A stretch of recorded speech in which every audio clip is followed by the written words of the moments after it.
우리 창세기 20장 말씀을 통해서 우리가 하나님의 말씀을 계속해서 나누도록 하겠습니다. 우리 아브라함이 누구라고 생각합니까? 아브라함은 우리가 잘 알다시피 믿음의 조상이다 라고 우리는 이야기합니다. 하나님의 약속을 받고 고향을 떠난 믿음의 조상이었습니다. 하나님과 언약을 맺고 약속의 증거인 할례까지 받은 하나님의 백성, 바로 믿음의 조상 아브라함이었습니다. 이처럼 차츰차츰 아브라함은 조금씩 성장하는 듯 보였습니다. 그러나 인간은 성장하다가 쓰러지기도 하고 또한 성장하다가 좌절하기도 합니다. 오늘 말씀이 바로 이 아브라함이 좌절하고 또한 실수했었던 장면이 오늘 본문에 등장하고 있습니다. 1절 말씀 함께 읽어보겠습니다. 시작. 아브라함이 거기서 네게브 땅으로 옮겨가 가데스와 술 사이 그랄에 거류하며. 아브라함은 남쪽으로 내려가 네게브 땅으로 옮겨가게 되었다고 기록되었습니다. 네게브 땅이란 무엇이냐면 바로 이스라엘에서 가나안 땅에서 가장 남쪽에 위치한 땅으로서 이스라엘 백성들이 광야 생활을 할 때 있었던 그 광야 땅이 바로 네게브 땅입니다. 그러면 이 말이 무슨 말이냐? 가나안 땅에서 가장 최남단 경계선까지 내려갔고 그곳에는 그랄이 있었다라고 하는 겁니다. 그랄에 있는 사람들과 아브라함은 함께 남쪽 지역에서 함께 살아가고 있었습니다. 그런데 오늘 본문 말씀에 아브라함은 자신의 아내 사라를 자신의 누이라고 이야기를 하게 되었습니다. 여러분, 오늘 이 말씀 어디선가 많이 본 말씀 같지 않습니까? 창세기 12장에 보면 아브라함은 가뭄 때문에 이집트 땅으로 내려가게 되었습니다. 이집트 땅에서 아브라함은 자신의 아내 사라를 자신의 누이라고 불렀습니다. 그래서 바로 왕에게 사라가 가게 되는 일들이 일어나게 되었습니다. 그런데 창세기 12장에도 이런 말이 있었는데 오늘 창세기 20장에도 또 똑같이 자신의 아내를 누이라고 이야기하게 되는 일들이 등장하게 되었습니다. 여러분, 아브라함은 창세기 12장에 보면 처음 하나님 앞에 불려짐을 받아서 처음이라서 실수할 수 있다라고 생각할 수 있습니다. 그런데 그 시간이 훨씬 더 지나 약 24년의 시간이 지나게 되었습니다. 24년의 시간이 지나면 더 많이 성장되고 그 안에서 여러 가지 일들이 있어가지고 하나님이 어떤 분이신 줄도 알았음에도 불구하고 아브라함은 창세기 12장의 모습처럼 똑같이 자신의 아내를 자신의 누이라고 이야기했습니다. 왜 그렇겠습니까? 오늘 본문의 말씀을 보니까 아브라함이 두려워서 그랬다고 이야기를 하고 있습니다. 왜냐하면 이 그랄에 살고 있었던 사람들은 하나님을 모르는 사람들이었습니다. 또한 아브라함과 친분이 없는 사람이었습니다. 하나님에 대한 두려움도 없고 그리고 아브라함도 제대로 잘 모르니 만약 자신의 아내 사라를 자신의 아내라고 부른다면 자신의 목숨이 위태로울까 봐 두려워했다라고 오늘 말씀을 통해서 분명하게 이야기를 하고 있습니다. 11절 말씀 읽어보겠습니다. 시작. 아브라함이 이르되 이곳에서는 하나님을 두려워함이 없으니 내 아내로 말미암아 사람들이 나를 죽일까 생각하였으며. 아브라함은 자신에게 닥쳐오는 두려움 때문에 하나님이 두려워하지 않는 그 사람들이 자신을 해할까 봐 두려워했습니다. 여러분, 아브라함은 대단한 사람으로 우리는 여기고 있잖아요. 그런데 여러 가지 사건을 통해서 또한 아브라함이 성장된 줄로 생각하고 있었습니다. 근데 오늘 본문의 말씀 보니까 처음과 같이 똑같이 원점으로 돌아오게 되었습니다. 똑같은 것에 넘어지고 똑같은 일에 좌절하게 되는 일들을 경험하게 됩니다. 여러분, 이것이 어떤 의미겠습니까? 이 말씀을 통해서 우리는 분명히 알 수 있는 것이 있습니다. 그것이 무엇이냐면 사탄은 우리를 넘어뜨릴 때 반드시 약점을 파고듭니다. 우리가 잘하고 있는 것에 넘어뜨리려 하지 않습니다. 우리가 부족하고 약하고 연약한 점을 공략해서 넘어지게 합니다. 사탄이 얼마나 영리하고 지혜롭다고 성경에 이야기를 하고 있습니까? 사람을 시험을 빠지게 할 때, 좌절하게 만들 때는 큰 힘을 쓰지 않습니다. 상처 낸 곳을 찌르면 더 아프기 때문에 그 약점만 파고듭니다. 그러니 우리는 계속 넘어진 곳에 또 넘어지게 됩니다. 아브라함이 넘어진 곳에 또 넘어진 것처럼 우리도 마찬가지입니다. 여러분, 부부 싸움 하시다가 진짜 화가 나면 이 사람 이 말하면 발작 버튼인데, 이 사람한테 이 말하면 진짜 화가 날 텐데 알면서도 상처받으라고 그것을 말할 때가 있잖아요.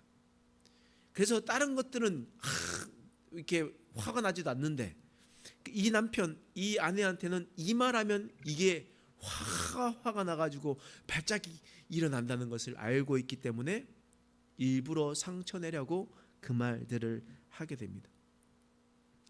여러분, 인간도 그런데 하나님, 사탄은요 어떻겠습니까? 우리의 영적으로 무너뜨리려고, 우리 가운데 있는 것을 포기하고 좌절하게 만들려고 또 똑같은 일들을 반복시키면서 사람들을 실망하고 좌절하게 만들고 있습니다. 이전의 모습으로 돌아가고 있었던 자신의 모습을 볼 때 인간이 얼마나 비참하게 느끼겠습니까? 그러니 사탄은 그런 계략으로 우리를 넘어뜨리려고 하고 있습니다. 여러분, 이 아브라함도 믿음이 대단한 믿음의 조상이라고 얘기했지만 똑같이 넘어가는 것 아니겠습니까? 여러분, 우리가 이 좌절을 느낄 때 우리는 어떻게 해야 되겠습니까? 이거 모든 것을 포기하고 우리 모든 것 손을 놓고 있어야 되겠습니까? 아닙니다. 그 모든 것을 하나님 앞에 가지고 있으면 하나님께서 그 모든 것을 다 해결해 주십니다. 오늘 본문의 말씀에 아브라함도 아브라함의 실수를 스스로 해결한 게 아니에요. 누가 해결해 주셨습니까? 하나님이 해결해 주셨어요. 어떻게 하셨을까요? 6절과 7절 말씀 읽어보겠습니다. 시작. 하나님이 꿈에 또 그에게 이르시되 내가 온전한 마음으로 이렇게 한 줄을 나도 알았으므로 너를 막아 내게 범죄하지 아니하게 하였나니 여인에게 가까이 하지 못하게 함이 이 때문이라. 이제 그 사람의 아내를 돌려보내라. 그는 선지자라. 그가 너를 위하여 기도하리니 내가 살려니와 내가 돌려보내지 아니하면 너와 내게 속한 자가 다 반드시 죽을 줄 알지니라. 아멘. 하나님이 꿈에 그에게 나타나셨습니다. 그가 누굽니까? 아비멜렉이었습니다. 아비멜렉에 나타나서 하나님께서 말씀하시는 거예요. 이제 그의 사람 아내를 돌려보내라. 그렇지 않으면 너의 모든 속한 자들이 다 죽을 것이다 라고 말씀했습니다. 아브라함은 자신의 실수와 자신의 것들을 자신의 힘으로 해결하지 않았습니다. 자신의 노력을 하지 않았습니다. 하나님께서 그 모든 것을 다 해결해 주셨고 하나님께서 그 모든 것을 다 풀어주셨습니다. 다 풀어주셨습니다. 때문에 우리가 하나님 앞에 모든 것을 맡겨드린다면 하나님께서 우리에게 모든 것을 풀어주십니다. 여러분, 우리의 실수, 우리의 잘못이요, 우리의 잘못을 우리가 모든 것을 노력해도 풀어지겠지만 하나님께서도 우리의 잘못을 용서하시고 풀어주신다는 것을 기억하십시오. 이게 무슨 말이냐? 하나님께서 우리를 회복시켜 주신다는 의미입니다. 내가 실수하고 넘어지고 좌절하더라도 하나님께서 우리를 바로 회복시켜 주실 것이다. 그런데 그 상황 속에서 아주 민망한 일이 펼쳐집니다. 9절 말씀이에요. 읽겠습니다. 시작. 아비멜렉이 아브라함을 불러서 그에게 이르되 내가 어찌하여 우리에게 이렇게 하였느냐? 내가 무슨 죄를 내게 범하였기에 내가 나와 내 나라가 큰 죄에 빠질 뻔하였느냐? 내가 합당하지 아니한 일을 내게 행하였도다 하고. 지금 아비멜렉이 나와서 아브라함에게 말합니다. 어찌해서 우리에게 이런 일을 행했느냐? 어찌해서 우리에게 이런 일을 행했느냐? 라고 이야기를 하고 있습니다. 여러분, 그랄 땅은 본문의 말씀을 읽어보니까 하나님을 경외하지 않는 사람들이다라고 이야기했습니다. 그러면 아비멜렉 또한 하나님을 경외하지 않는 사람이었습니다. 그런데 그럼에도 불구하고 아브라함은 아비멜렉에게 책망을 들었다는 거예요. 이게 무슨 말이냐? 하나님을 믿지 않는 자가 와서 하나님을 믿는 자를 책망하는 거예요. 내가 당신이 여호와를 경외한다고 생각해서, 내가 당신이 신앙생활 한다고 해서 나는 당신을 신뢰했습니다. 나는 당신의 말을 믿었습니다. 그런데 어떻게 당신이 나에게 이렇게 할 수 있습니까? 하나님을 믿는 자 아브라함은 하나님을 믿지 않는 자 아비멜렉에게 큰 책망을 들었습니다. 도덕적이고 윤리적인 책망을 받았다라는 거예요. 여러분, 우리는 살아가다가 아브라함처럼 도덕적으로 윤리적으로 실수할 때도 있습니다. 또한 책망을 받을 때가 있습니다.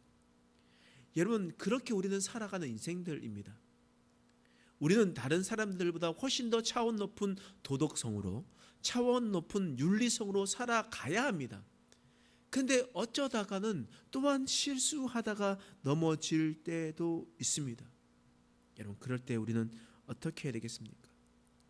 아브라함이 이렇게 실수를 하고 있었을 때 자신의 믿음 없음을 한탄하고 좌절하고 넘어져서 그 믿음을 포기하면 어떻게 되었겠습니까? 믿음의 조상이라는 그 단어는 아브라함에게 있지 못했을 겁니다. 그렇다면 믿음의 조상을 받았던 이유가 무엇이겠습니까? 자신이 실수하고 좌절하더라도 끝까지 그 믿음 놓치지 않고 하나님 안에 거하려고 했기 때문이었습니다. 그랬을 때 하나님은 아브라함을 조금씩 성장시켜 주셨습니다. 그리고 믿음의 조상이라 불려지게 되었습니다. 대단했었던 아브라함도 실수하고 넘어지고 좌절할 때가 있었습니다. 우리 인생도 마찬가지지 않습니까? 지나왔던 생활들을 다 찾아보면 우리가 성장하는 듯 보였지만 실수할 때도 있었고 좌절할 때도 있었고 원점으로 돌아갈 때도 있었습니다. 여러분, 그럴 때마다 우리가 좌절하지 않고 포기하지 않고 하나님 안에 거하게 된다면 하나님은 우리의 가정 속에서 우리를 믿음의 조상이라 불려지게 하는 하나님의 놀라운 은혜를 우리에게 베풀어 주실 것입니다. 여러분, 우리가 이 아브라함의 모습처럼 우리가 반면교사 삼아서 우리가 이 상황 속에서도 사탄이 우리를 넘어뜨릴 때마다 좌절하고 실수하고 넘어뜨릴 때마다 우리가 그 가운데 머물러 있는 것이 아니라 더욱더 하나님을 붙잡고 더욱 회개해서 이전의 모습을 다시 한번 더 돌아가는 삶이 아니라 믿음을 끝까지 지켜나가는 저와 여러분 되시길 간절히 축원합니다. 기도하겠습니다. 하나님, 오늘 말씀을 통해서 아브라함의 모습이 곧 우리의 모습인 것을 보게 됩니다. 실수하고 또한 원점으로 돌아가고 또한 우리 모든 것이 두려워해서 뒤로 숨어버리는 우리들의 인생인 것을 고백합니다. 하나님, 우리가 하나님을 끝까지 신뢰하는 자들이 되게 하여 주시옵소서. 믿음 잃지 않고 하나님의 앞에 거하는 자가 되게 하여 주옵소서. 그랬을 때 하나님께서 우리를 앞으로 더 성장시켜 주실 줄 믿습니다. 하나님, 더 주 은혜 가운데 살아가게 될 줄 믿습니다. 우리가 그 은혜 가운데 살아갈 수 있는 인생 되게 하여 주시옵소서. 감사드리며 예수님의 이름으로 간절히 기도드립니다. 아멘.